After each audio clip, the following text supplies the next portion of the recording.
इस कहानी में हमें दिखाया जाता है कि एक जहरीला वायरस फैलने की वजह से पूरी दुनिया के सभी इंसान ज़ॉम्बी में बदल चुके हैं। लेकिन ये कोई आम ज़ॉम्बी नहीं, बल्कि ये इतने तेज हैं कि दौड़ते हुए हवाई जहाज को भी पकड़ सकते हैं। कुछ तो इतने चालाक हैं कि इंसानों से भी हटकर सोच सकते हैं, और कुछ ज़ॉम्बी कई किलोमीटर दूर अपने टारगेट को सूंघने की ताकत से ढूंढ सकते हैं। लेकिन इस खतरे से घिरी हुई दुनिया में अब सिर्फ 2 ही इंसान जिंदा बचे हैं। क्या ये दोनों सरवाइव कर पाएंगे या नहीं, जानते हैं आज की इस वीडियो में। कहानी की शुरुआत में हम एक लड़के को देखते हैं जो अपने कमरे में बैठकर टीवी पर कार्टून देख रहा होता है कि तभी अचानक टीवी का सिग्नल चला जाता है और स्क्रीन पर एक इमरजेंसी रिपोर्ट आने लगती है। ये खबर उस लड़के की मुस्कुराहट छीन लेती है। टीवी में बताया जाता है कि दुनिया भर में एक बहुत ही जहरीला वायरस फैल गया है, जिससे इन्फेक्टेड लोग कुछ मिनटों के अंदर भयानक ज़ॉम्बी जैसे बन जाते हैं। ये वायरस बहुत तेजी से फैलता है और पूरी दुनिया इस वायरस की चपेट में आ चुकी है। टीवी में बताया जाता है कि जो भी ये खबर सुन रहा है वो जल्दी से खुद के लिए कोई सेफ जगह देख ले। लड़का ये सब देख ही रहा होता है कि अचानक ऊपर के कमरे से अजीब तरह की आवाज आती है। वो आवाज सुनकर लड़के के गले में सांसें अटक जाती हैं। लड़का धीरे धीरे ऊपर जाकर देखता है तो पता चलता है कि ये उसकी बड़ी बहन का मजाक था। उसके बाद ये दोनों लड़के अपनी माँ के कमरे की तरफ जाते हैं और वहां जाकर ये देखते हैं कि उनकी माँ बहुत परेशान है।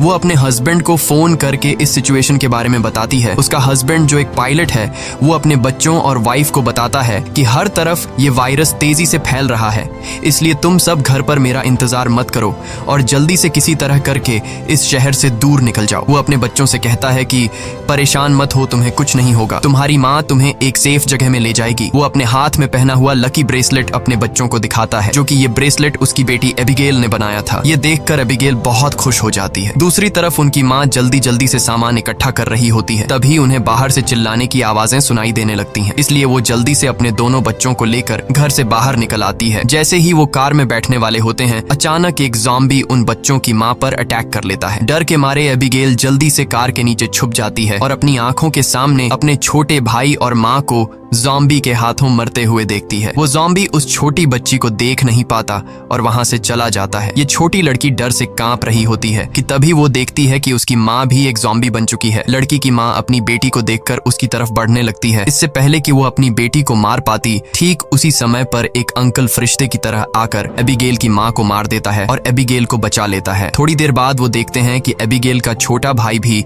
ज़ॉम्बी में कन्वर्ट हो रहा है, इसलिए वो आदमी लड़की को कान बंद करने के लिए कहता है और उसके ज़ॉम्बी बन चुके छोटे भाई को भी गोली मार देता है। अब इसके बाद 10 साल के बाद का सीन दिखाया जाता है और हम देखते हैं कि ज़ॉम्बी वायरस की वजह से इंसानी सभ्यता पूरी तरह से बर्बाद हो चुकी है। कभी रोशनी से चमकने वाले शहर अब वीरान हो चुके हैं और अब तक सारे इंसान या तो मर चुके हैं या फिर ज़ॉम्बी बनकर इधर उधर भटक रहे हैं और सिर्फ 2 ही लोग जिंदा बचे हैं। वो छोटी लड़की एबिगेल जिसे अंकल ने बचाया था, अब वो बड़ी हो चुकी है। उस दिन से लेकर अब तक एबिगेल अंकल जैक की नजरों में पली बढ़ी और जैक ने उसे ट्रेन करके ज़ॉम्बी से लड़ना सिखा दिया है। उस दिन अगर उसकी लाइफ में जैक नहीं आता तो एबिगेल अब तक मर चुकी होती, इसलिए एबिगेल जैक को अपना पिता मानती है। इतने सालों तक जंगल में अकेले रहने के बाद एबिगेल को बहुत ही लोनली महसूस हो रहा होता है। उसकी सबसे बड़ी इच्छा है कि उसे कोई इंसानी बस्ती मिल जाए जहां वो लोगों के साथ मिलकर रह सके, लेकिन जैक को लोगों के बीच रहना बिल्कुल भी पसंद नहीं। रात को जब वो दोनों जंगल में कैंप लगाकर सो रहे थे, तभी किसी की आवाज से जैक की आंख खुल जाती है। वो धीरे से अपने कैंप से बाहर निकलकर देखता है कि तभी एक ज़ॉम्बी जैक पर हमला कर देता है, लेकिन जैक लगातार गोलियां चलाकर उसे मार देता है और एबिगेल भी वहां पर पहुंच जाती है। इन दोनों को पिछले 10 सालों से जंगल में ज़ॉम्बीज का शिकार करते हुए इतना एक्सपीरियंस तो हो गया था कि ज़ॉम्बी झुंड बनाकर एक साथ मिलकर रहते हैं। वह समझ जाते हैं कि आसपास और भी जरूर ज़ॉम्बीज होंगे, इसलिए वो जल्दी यहाँ से निकलने की तैयारी करने लगते हैं और घोड़े पर बैठकर निकल जाते हैं। तभी रास्ते में उनके घोड़े हिनहिनाने लगते हैं। जैक समझ जाता है कि खतरा नजदीक है। दोनों चारों तरफ देखते हैं तो दूर एक जीप ज़ॉम्बी से गिरी हुई दिखाई देती है, जहां एक नॉर्मल इंसान खुद को ज़ॉम्बी से बचा रहा था। अब वैसे भी दुनिया में इंसान बहुत ही कम बचे थे, इसलिए अब इन दोनों को हर हाल में उस आदमी को ज़ॉम्बी से बचाना था। जैक एबिगेल के निशाने का टेस्ट भी लेना चाहता था, इसीलिए वो एबिगेल से कहता है कि तुम इस आदमी को बचाओगी ताकि पता चले कि वह पूरी तरह से ट्रेन हो चुकी है या नहीं। जैक उसे कहता है कि सुकून से टारगेट को निशाने पर करो और फिर उसे शूट कर दो, लेकिन एबिगेल जल्दबाजी में गोली चला लेती है, जिससे वो गोली ज़ॉम्बी के साथ साथ उस सर्वाइवर को भी लग जाती है। ये देखकर जैक एबिगेल पर काफी गुस्सा करता है, जिसके बाद वो दोनों इंसान के पास जाते हैं। वो देखते हैं कि ये आदमी अब बच नहीं सकता, इसलिए जैक उसे खुद ही मार देता है ताकि अगर उसे ज़ॉम्बी ने काटा हो तो वो दोबारा जिंदा न हो जाए और हमारे लिए खतरा न बने। उसके बाद वो दोनों उस मरे हुए आदमी की कार से जरूरत की सारी चीजें लेने लगते हैं। जैक मरे हुए आदमी के जूते ले लेता है और जैसे ही वह उन जूतों को पहनता है तभी वहाँ मरे हुए आदमी के और साथी भी आ जाते हैं और बहुत सारे हथियारबंद लोग उन्हें घेर लेते हैं। एक बंदा जब मरे हुए इंसान के जूतों को जैक के पैरों में देखता है तो उन्हें शक होने लगता है कि उन्होंने सामान लूटने के लिए उनके साथी को मारा है। जब ये लोग जैसे ही इन दोनों को मारने लगते हैं तभी एक प्रेग्नेंट लेडी कार से उतरती है और अपने साथियों से इन दोनों को छोड़ने के लिए कहती है। तभी काला घोड़ा फिर से इन्हें वार्निंग देता है और अगले ही पल दूर जंगल से तेज आवाजें आने लगती हैं। बहुत सारे ज़ॉम्बी तूफान की तरह चारों तरफ से उनकी ओर बढ़ने लगते हैं। वो लोग इतने तेज रफ्तार से आते हैं कि उन्हें भागने का मौका नहीं मिलता, इसलिए हथियार निकालकर वहीं मुकाबला करते हैं। यहाँ सबके पास हथियार तो थे मगर ज़ॉम्बी की तादाद काफी ज्यादा थी, इसलिए वो एक एक करके ग्रुप के बहुत से लोगों को काट लेते हैं। बचे हुए लोगों के पास छुपने की कोई जगह नहीं होती और जल्द ही यह बहुत ही कम लोग बच जाते हैं। एक मजबूत आदमी बदकिस्मती से ज़ॉम्बी के काटने का शिकार हो जाता है, इसलिए वह खुद को गोली मारना चाहता है लेकिन उसके बंदूक में गोलियां खत्म हो जाती हैं। अब उन्हें पता चल चुका था कि वो उनसे लड़ नहीं पाएंगे, इसलिए एबिगेल प्रेग्नेंट लेडी को लेकर गाड़ी में बैठाती है। गाड़ी में प्रेग्नेंट लेडी का हस्बैंड भी बैठा होता है और जैक गाड़ी स्टार्ट करके जल्दी से वहां से निकल जाते हैं। पूरे ग्रुप में अब ये सिर्फ 4 लोग ही बचे थे, बाकी सब ही ज़ॉम्बीज के शिकार हो चुके थे। एक काले चेहरे वाला ज़ॉम्बी अपने साथियों को मरा हुआ देखकर बहुत ज्यादा गुस्सा हो जाता है। उधर ये चारों ज़ॉम्बीज से जान छुड़ाकर गाड़ी में सफर कर रहे होते हैं। रास्ते में जैक पीछे बैठी लेडी से पूछता है कि तुम हो कौन और यहाँ क्या कर रहे थे। पूछने पर पता चलता है कि यह बचे हुए लोग शिप टाउन नाम की जगह पर जाना चाहते थे जहाँ पर सेफली इंसान रहते हैं। वहाँ जरूरत की तमाम फैसिलिटीज हैं और हम सब वहाँ जाकर एक नॉर्मल जिंदगी गुजारना चाहते थे। ये सुनकर एबिगेल बहुत खुश होती है क्योंकि यही तो वो जगह है जहाँ वह हमेशा से जाना चाहती थी। जिस पर जैक ने कहा कि यहाँ पर कोई भी ऐसी कॉलोनी वगैरह नहीं है, मैं पिछले 10 सालों से यहाँ वहाँ भटक रहा हूँ, मुझे तो कोई ऐसी कॉलोनी नहीं दिखाई दी। तभी अचानक बीच रास्ते में उनकी गाड़ी खराब हो जाती है। इस दौरान प्रेग्नेंट लेडी का हस्बैंड बाहर निकलता है जिसका नाम डेविड है। वह उनसे कहता है कि मैं एक मैकेनिक हूँ और मैं इसे ठीक कर सकता हूँ, लेकिन औजार न होने की वजह से गाड़ी ठीक नहीं हो पाती, इसीलिए यह लोग गाड़ी को यहीं पर छोड़कर पैदल सफर करने लगते हैं। कई किलोमीटर सफर करने के बाद वह लोग एक वीरान सोसाइटी में पहुंच जाते हैं। यहाँ ऊंची इमारतें अभी भी खड़ी हैं लेकिन हर तरफ मौत की शांति छाई हुई है। ये लोग सबसे पहले इस जगह की अच्छी तरह से जांच भी करते हैं। जब उन्हें कोई खतरा महसूस नहीं होता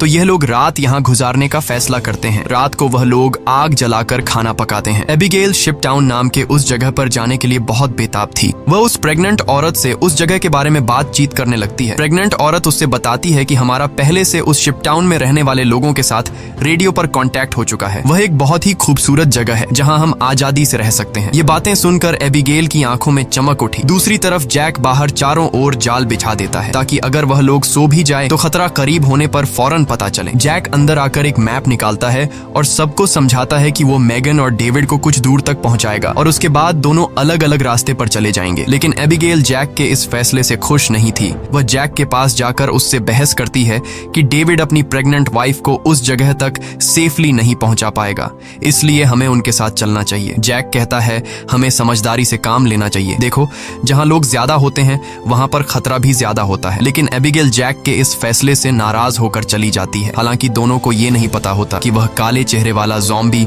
उनकी गाड़ी को सूंघते हुए वहां तक पहुंच चुका है। अगली सुबह एबिगेल छत पर बैठकर अपने बचपन की फोटोज देख रही होती है कि अचानक नीचे पेड़ों से सरसराहट की आवाज आती है। वह समझ जाती है कि ज़ॉम्बी अंदर आ गए हैं और सबको वार्निंग देने के लिए नीचे दौड़कर जाती है कि तभी रास्ते में एक ज़ॉम्बी भी उसके पीछे लग जाता है। एबिगेल खुद को बचाते हुए ऊपर सीढ़ियों पर चढ़ने लगती है और पीछा करने वाले ज़ॉम्बी को झटका देते हुए नीचे गिरा देती है। लेकिन इस चक्कर में उसका बैलेंस बिगड़ जाता है जिससे वह भी नीचे गिरने वाली होती है। लेकिन तभी जैक ने वक्त पर आकर उसे बचा लिया। थोड़ी देर बाद काले चेहरे वाला ज़ॉम्बी अपने साथियों के साथ वहां पहुंच जाता है क्योंकि उसे पता चल जाता है कि उनका साथी कहां पर मरा है। लेकिन वह पहले से बिछाई गई जाल में फंस जाते हैं जिसमें काफी सारे ज़ॉम्बी मारे जाते हैं। जैक धमाके की आवाज सुनकर समझ जाता है कि ज़ॉम्बी का झुंड उस जगह तक पहुंच गया है जहां हम कल रात ठहरे थे और ज़ॉम्बी अभी तक उनका पीछा कर रहे हैं। लेकिन अच्छी बात यह थी कि ये लोग उस जगह को छोड़कर वहां से आगे निकल चुके थे। तभी रास्ते में एबिगेल को याद आता है कि थोड़ी दूर पर एक छोटा सा हवाई अड्डा है जहां पर मेरे फादर काम किया करते थे। शायद वहां कुछ हवाई जहाज बचे हों जिससे हम आसानी से शिप टाउन तक पहुंच सकते हैं। लेकिन जैक कहता है कि अगर हम एयरपोर्ट गए तो वह एक खुली जगह है और अगर वहां ज़ॉम्बीज ने घेर लिया तो वहां हमारे पास जान बचाने का कोई रास्ता नहीं होगा और मुश्किल है कि हमें वहां एरोप्लेन भी मिल जाए। लेकिन एबिगेल के बार बार कहने पर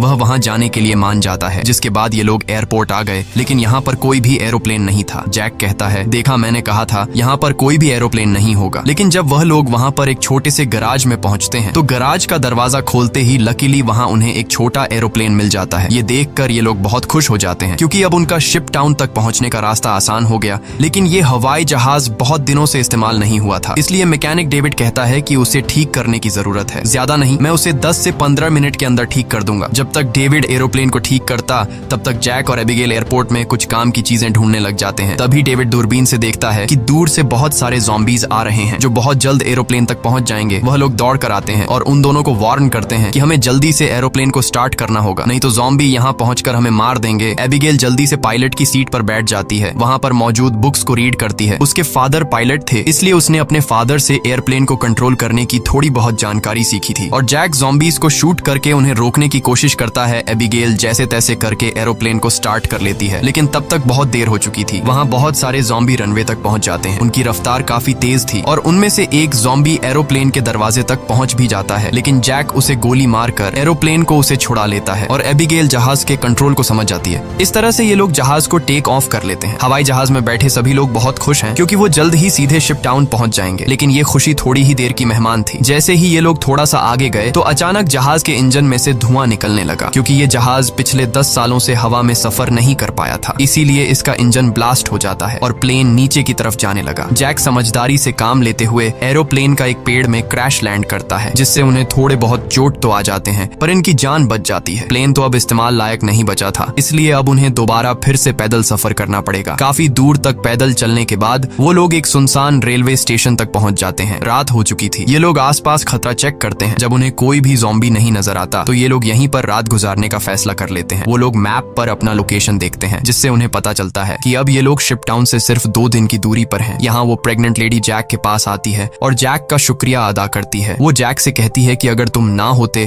तो हम कभी भी यहाँ तक नहीं पहुँच पाते। ये सुनते हुए जैक को भी मैगन से हमदर्दी होने लगी। वो उसे अपनी स्टोरी सुनाता है कि आज से 10 साल पहले जब ये ज़ॉम्बी वायरस शुरू हुआ था तो उसे सबसे पहले अपनी पत्नी को जान से मारना पड़ा क्योंकि वो उसे काटने आ रही थी। इसीलिए तब से लेकर आज तक उसके अंदर का इंसान कहीं मर सा गया है। अब इस दुनिया में सिर्फ उसके पास एबिगेल ही है जिसे वो हर एक कीमत पर जिंदा रखेगा।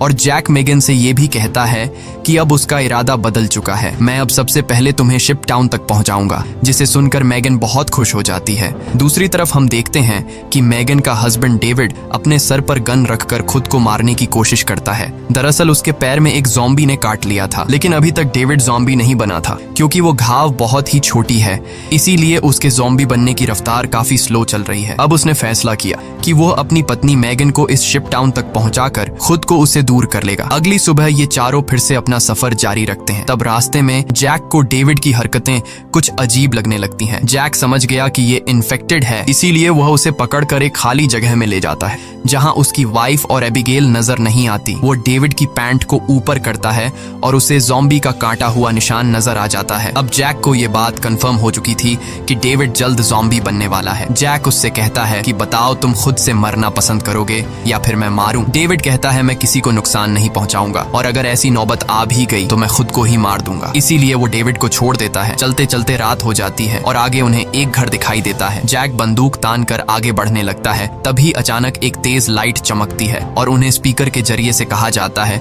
कि अपनी वेपन्स नीचे रख दो वरना गोलियों से छलनी कर दिया जाओगे। अब उन्हें पता चल जाता है कि अंदर कोई इंसान ही है। एबिगेल आगे बढ़ती है और कहती है कि हमारा यहाँ आने का मकसद किसी को नुकसान पहुँचाना बिल्कुल भी नहीं है, बस हमें मदद चाहिए। तभी उस घर का मालिक बाहर आता है। वो कहता है कि तुम लोगों को यहाँ ढेर सारा खाना और रात गुजारने दिया जाएगा, मगर एक शर्त पर, तुम सबको अपनी बंदूकें बाहर ही छोड़नी होंगी। जब ये लोग अपने वेपन्स बाहर छोड़ देते हैं तो वो आदमी उन्हें घर के अंदर ले जाता है। ये आदमी सबको घर के अंदर वेलकम करते हुए बताता है कि मैं एक साइंटिस्ट हूँ, मैं यहाँ पर अकेला रहता हूँ, अगर मैं चाहता तो यहाँ से जा सकता था, लेकिन ऐसी जगहों पर मुझे रिसर्च करने में आसानी होती है। यहाँ वो इन सबको बहुत अच्छा खाना देता है जिसे वो सब देखकर हैरान रह जाते हैं क्योंकि ऐसा खाना उन्होंने काफी लंबे अरसे से नहीं खाया था। वो लोग खाने पर टूट पड़ते हैं। खाना खाने के बाद वो साइंटिस्ट इन लोगों के लिए ड्रिंक्स भी लाता है। वो सब बहुत खुश थे क्योंकि इतने दिनों बाद सबको आराम से बैठकर बातें करने का मौका मिलता है। लेकिन साइंटिस्ट की बातें सुनते हुए उन्हें कुछ अजीब लगता है। साइंटिस्ट कहता है कि देखो ये जो वायरस फैला है वैसे तो ये बहुत बुरी चीज है, लेकिन दूसरी तरफ इससे इंसान अपग्रेड भी हुए हैं, जैसे कि कमजोर इंसान खत्म हो जाएंगे और जो ताकतवर होगा वो ज़ॉम्बी बनकर जिंदा रहेगा। वो कहता है कि ज़ॉम्बी सिर्फ खाने के लिए जीते हैं ना कि तरक्की के लिए, इसलिए ज़ॉम्बीज को दुनिया पर राज करना चाहिए। ये सुनकर उन चारों को बहुत ही अजीब लगने लगता है। तभी डेविड को अपनी तबीयत ज्यादा खराब लगती है और वो बाथरूम में जाता है। बाथरूम जाकर वो शीशे में देखता है कि उसके बॉडी में वायरस पूरी तरह से फैल चुका होता है। जब डेविड वापस हॉल में आता है तो देखता है कि जैक और बाकी लोग बेहोश पड़े हैं। दरअसल साइंटिस्ट ने शराब में बेहोशी की दवा मिला दी थी। ये देखकर डेविड साइंटिस्ट पर हमला करने लगता है कि तभी साइंटिस्ट अपने हाथ में पकड़े हुए एक डिवाइस का बटन दबा देता है। डेविड को अचानक बहुत कमजोरी महसूस होती है और वो जमीन पर गिर जाता है। साइंटिस्ट कहता है कि इस डिवाइस को मैंने सालों की मेहनत के बाद बनाया है, जिससे मैं दुनिया के किसी भी कोने में जा सकता हूँ और इस डिवाइस की मदद से ज़ॉम्बी मेरा कुछ भी नहीं बिगाड़ सकते। साइंटिस्ट ने एक ऐसा डिवाइस बना लिया था जिससे वो ज़ॉम्बीज को कंट्रोल कर सकता था, यानी कि अब वो पूरी दुनिया का राजा बनकर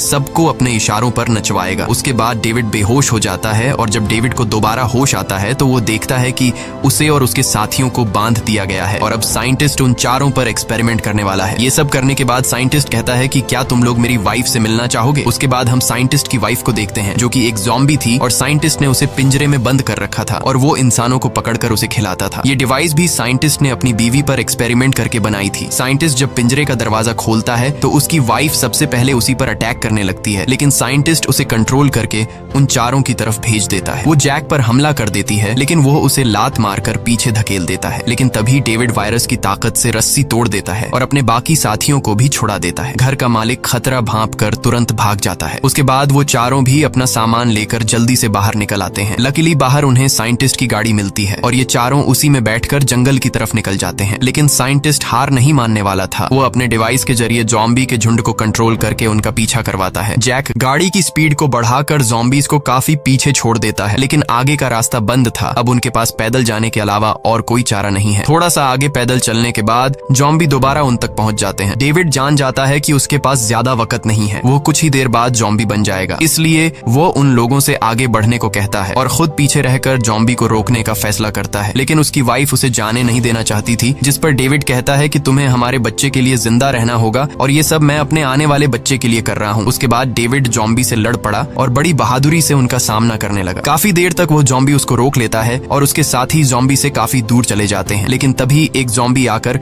डेविड को मार देता है। जैक मेगन को गोद में लेकर आगे की तरफ बढ़ता है और फाइनली ये लोग उस जगह तक पहुंच जाते हैं जहां पर इंसानों की बस्ती थी। एबिगेल मदद मांगने के लिए चिल्लाने लगती है क्योंकि उनके पीछे बहुत सारे ज़ॉम्बी थे। ऊपर टावर पर बैठे 2 पहरेदारों ने उन्हें देख लिया और वो अब स्नाइपर से ज़ॉम्बीज को शूट करके उन्हें कवर देने लगे। जल्द ही उन लोगों के लिए एक बोट भी भेजी जाती है और ये तीनों उस बोट में बैठकर शिप टाउन के अंदर पहुंच जाते हैं। काले चेहरे वाला ज़ॉम्बी अपने साथियों को आगे बढ़ने से रोकता है क्योंकि आगे पानी का रास्ता है और वह उसे पार नहीं कर सकते थे। दूसरी तरफ मेगन की डिलीवरी होने वाली थी और उसे तुरंत इलाज की जरूरत थी। अच्छी बात यह है कि यहाँ डॉक्टर और हॉस्पिटल की फैसिलिटी भी मौजूद थी। अगली सुबह हम देखते हैं कि इस जगह को कई बड़े जहाजों से जोड़कर एक टाउन बनाया गया है जिसके चारों तरफ पानी है। जैक एबिगेल से कहता है कि अब हमें यहाँ से जाना चाहिए, लेकिन एबिगेल ने यहीं रहने का फैसला कर लिया है। उसे लोगों के बीच रहने में बहुत मजा आ रहा है। इसी बात पर दोनों में बहुत झगड़ा होता है। तभी एक डॉक्टर आती है और बताती है कि मेगन ने एक बेटी को जन्म दिया है, लेकिन खून ज्यादा बहने की वजह से वो शायद ज्यादा दिन नहीं जी पाएगी। ये सुनकर जैक का मन उदास हो जाता है। वह जल्दी से हॉस्पिटल के कमरे में जाता है। मेगन बहुत कमजोर हो चुकी है और वह अपनी बेटी को जैक के हवाले करना चाहती है और वह चाहती है कि वह भी एबिगेल की तरह बड़ी हो। जैक को अपनी मरी हुई वाइफ की याद आती है और मेगन की बेटी को अपने पास रखने के लिए तैयार हो जाता है। इधर एबिगेल एक हैंडसम लड़के के साथ एंजॉय कर रही होती है। उसने कभी सोचा भी नहीं था कि इतने सारे लोग एक साथ बैठकर शराब पी सकते हैं और खूबसूरत संगीत पर जमकर नाच गा सकते हैं, इसलिए उसका यहीं रुकने का इरादा और भी पक्का हो जाता है। थोड़ी देर बाद एबिगेल उस हैंडसम लड़के को चुपके से एक कैबिन में जाते हुए देख लेती है। उसे देखकर वह भी अंदर चली जाती है। वहां पहुंचकर वह देखती है कि ये कैबिन पूरी तरह से तारों और बमों से भरा हुआ है। वहां एक वायरलेस स्विच भी लटका हुआ होता है। जैसे ही वह उस स्विच को टच करती है तभी वह लड़का भाग कर आता है और बताता है कि उन्होंने शिप टाउन के नीचे बम लगाए हैं। अगर कभी ये जगह खतरे में पड़ती है तो लोग उस रास्ते से भाग जाएंगे और बाहर से इस जगह को उड़ा देंगे। लेकिन दोनों को बिल्कुल भी अंदाजा नहीं होता कि ये दिन इतनी जल्दी आ जाएगा। वह साइंटिस्ट गुस्से में वहां तक भी पहुंच जाता है। वह देखता है कि इन लोगों ने बहुत सारे ज़ॉम्बीज को मार दिया है जिनके सहारे वह इस दुनिया पर राज करना चाहता है। वह अपने कंट्रोल डिवाइस के जरिए उस काले चेहरे वाले ज़ॉम्बी राजा को अपने कंट्रोल में कर लेता है। साइंटिस्ट की मदद मिलने के बाद शिप टाउन के नीचे का पानी अब उन्हें नहीं बचा सकता था। बहुत सारे ज़ॉम्बी पानी के नीचे से उन शिप्स पर पहुंच जाते हैं और लोगों पर अचानक अटैक कर लेते हैं, जिनमें से बहुत से लोग मारे जाते हैं। लोगों के बीच हलचल मच जाती है। इधर जैक को भी इस बात का पता चल जाता है कि ज़ॉम्बीज़ ने अटैक कर लिया है। जैक को एबिगेल की चिंता होने लगती है और वह उसे ढूंढने लग जाता है। वह ज़ॉम्बीज़ को मारते हुए आगे बढ़ता है और आखिरकार वह एबिगेल को ढूंढ लेता है। दूसरी तरफ सन की साइंटिस्ट भी शिप पर पहुंच जाता है और एबिगेल को पंच मारकर नीचे गिरा देता है। ये देखकर जैक गुस्से में आकर साइंटिस्ट की तरफ दौड़ने लगता है कि तभी एक ज़ॉम्बी बीच में आकर उसे धक्का देकर नीचे टैंक में फेंक देता है और वहाँ वह साइंटिस्ट भी पहुंच जाता है और जैक से बदला लेना चाहता है। वह जैक को लात मारकर गिरा देता है, लेकिन जैक को पता था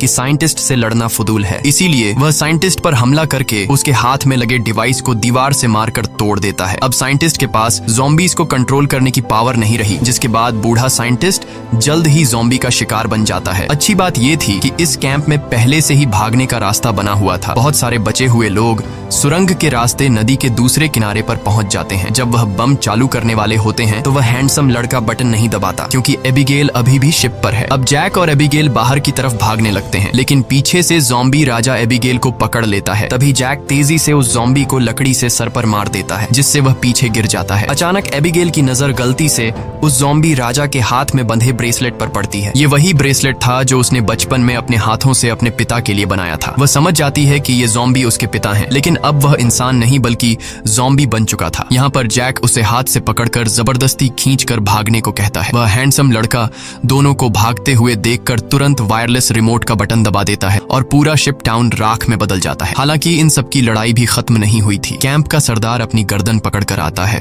क्योंकि लड़ाई में उसे ज़ॉम्बी ने काट लिया था। वायरस के फैलने से पहले ही काले चेहरे वाले ज़ॉम्बी ने उस पर हमला कर दिया। हैरानी की बात यह थी कि ज़ॉम्बी राजा भी धमाके में बच गया था। जैक तुरंत दौड़कर उस ज़ॉम्बी राजा से लड़ने लग जाता है, लेकिन जैक ज़ॉम्बी राजा के सामने कमजोर पड़ रहा था। इसीलिए एबिगेल जमीन से बंदूक उठाती है और ये जानते हुए भी कि सामने खड़ा ज़ॉम्बी राजा उसका पिता है, लेकिन वह उसे पालने पोसने वाले जैक को मार रहा था। इसलिए एबिगेल बिना सोचे समझे उस काले चेहरे वाले ज़ॉम्बी राजा को गोली मार देती है, क्योंकि अगर वह उसे गोली नहीं मारती तो वो ज़ॉम्बी राजा वहां पर मौजूद सब लोगों को मार देता। उसके बाद जैक और एबिगेल गले लगते हैं और अब जैक, एबिगेल और बचे हुए लोग दूर समुद्र में एक सुनसान द्वीप की तरफ देखते हैं और वहीं एक नई इंसानी बस्ती बसाने का फैसला करते हैं। इसी के साथ ये कहानी खत्म हो जाती है। अगर वीडियो आपको अच्छी लगी हो तो हमारे चैनल को सब्सक्राइब और वीडियो को लाइक जरूर कीजिएगा।